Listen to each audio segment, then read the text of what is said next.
Good day mga pade at panibagong araw na naman. Ang project po natin dito mga boss ay medyo maliit lang.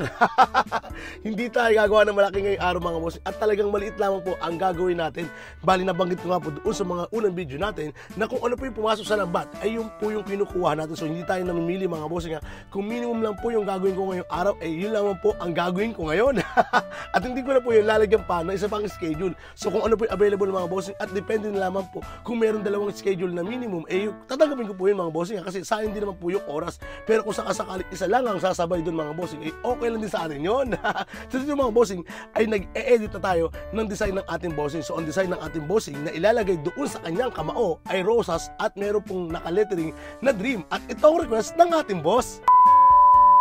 So dito mga bossing is nag-edit tayo ng design para sa project natin ngayong araw. At sa mga nagtatanong po kung ano man ginagamit natin application sa pag-edit ng design, ang gamit natin mga bossing is yung Procreate. At para naman po doon sa tablet na gamit natin ay gumagamit tayo ng iPad Pro. At para naman po doon sa ating thermal printer mga bossing, gumagamit tayo dito ng Ozer mga bossing. At mabibili nyo po ito sa Asus Tato Supply. So dito mga bossing, ito yung printer na pwede mo dalhin kahit saan.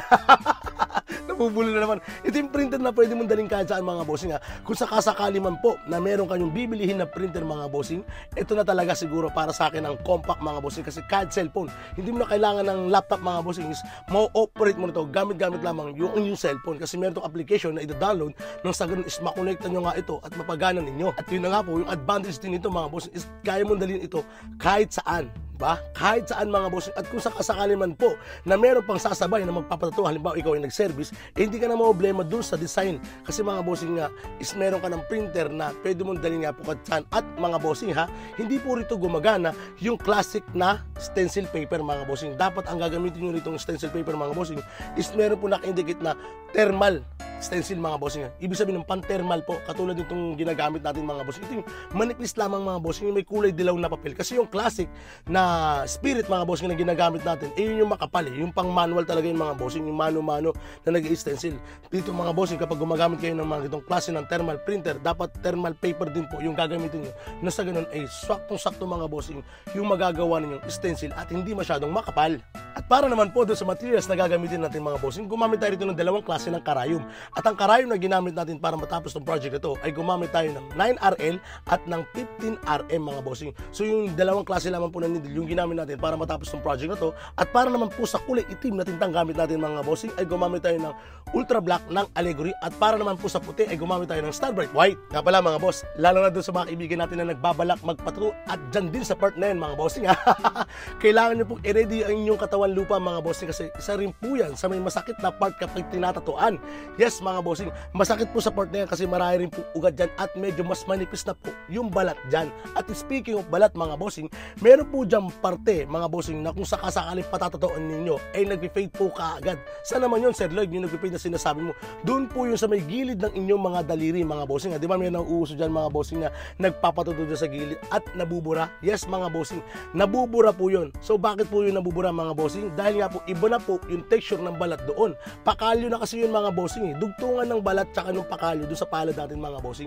Ibang atake po yung ginagawa doon. At kung sakasakali man po na kahit ibaon na po ng artist nyo yung mga bossing is talaga dumarating sa part na nagpe-fade po yung tattoo doon. Kaya po ako pag may kliyente na gusto magpatattoo doon sa part na yun, sa gilid ng daliri ng mga bossing, ay ipinapaliwanag ko po na talaga agad sa kanila na ito mga posibleng mangyari na sa ganun, hindi po nila ako sisisihin.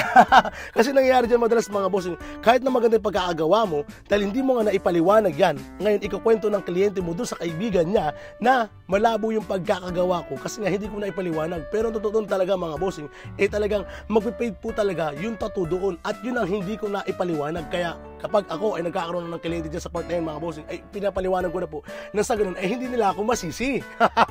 At hindi lang din po yung part na yan mga bossing ang may lumalabo. Kahit doon po sa ibabaw ng ating daliri mga bossing, lumalabo din po yung tattoo natin dyan mga bossing. Ano bang dahilan? Kasi mga bossing is medyo sagi na po yung balat natin dyan at manipis na po.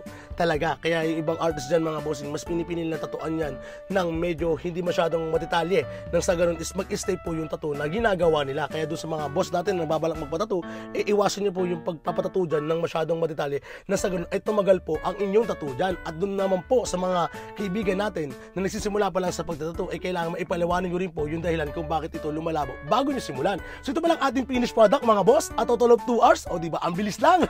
Grabe ang tibay ni Sir. Sa may mga may katanungan, message lang po sa ating Facebook page sa Tattoo. Yun lamang po. Maraming salamat!